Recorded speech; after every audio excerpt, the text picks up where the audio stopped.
సవంతి గారు చాలా నిండుగా ఉన్న అమ్మాయి.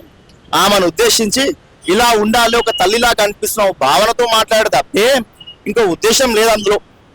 ఎవరి ఇష్టం వారిది. ఎవరు ఎలా ఇష్టం అంటే మనం ఎవరు అడ్డం చూపడానికి? భారతదేశంలో అందరికీ స్వేచ్ఛ ఉంది, హక్కు ఉంది. ఎవరి ఇష్టం వారిది. ఇప్పుడు అనసూయ గారు, చిన్మయి శ్రీపతి గారు చెప్పినట్టు వాళ్ళు ఇష్టం ఉన్న బట్టలు వేసుకొని బయట తిరగచ్చా? మరి ఏమంటారు? అది వారి ఇష్టం. ఇబ్బందులు చెప్తే వాళ్ళకి, దానికి ఎవరేం చేస్తారు? నువ్వు నేను చెప్తే ఇంటరా? ఎవ్వరు స్వేచ్ఛకు అడ్డం ఎవ్వరు ఉండరు. భారతదేశం స్వతంత్రంలో స్వేచ్ఛ ఎక్కువ భారతదేశంలో. రేపు ఏదైనా ఇష్యూ అయినప్పుడు మళ్ళీ వాళ్ళే కదా బయటకు వచ్చి ఇట్లా జరిగింది అని చెప్తారు. కొంచెం జాగ్రత్త ఉంటే బెటర్ కదా అని కొంతమంది. సెక్యూరిటీ ఉంటది, అన్ని ఉంటాయి. కామన్ మ్యాన్స్ కి, కామన్ ఉన్న మధ్యతరగతి వాళ్ళకు ఏమి ఉండయి. కాబట్టి వాళ్ళు జాగ్రత్త ఉండాల్సిన అవసరం ఉంది. సెలబ్రిటీలు సెక్యూరిటీతో ఉంటారు, వాళ్ళని ఎవరు ముట్టుకోరు, ఎవరిని ఏమన్నారు. మధ్యతరగతి కానీ ఇంకా లోయర్ మధ్యతరగతి కానీ వాళ్ళకు ఇబ్బందులు ఉంటే ఎవరి జాగ్రత్తలో ఎవరి పరిధిలో వాళ్ళు ఉంటే బాగుంటుంది. కానీ ఎవరి స్వేచ్ఛని మనం అడ్డం చెప్పాం, ఎవరి స్వేచ్ఛ కూడా.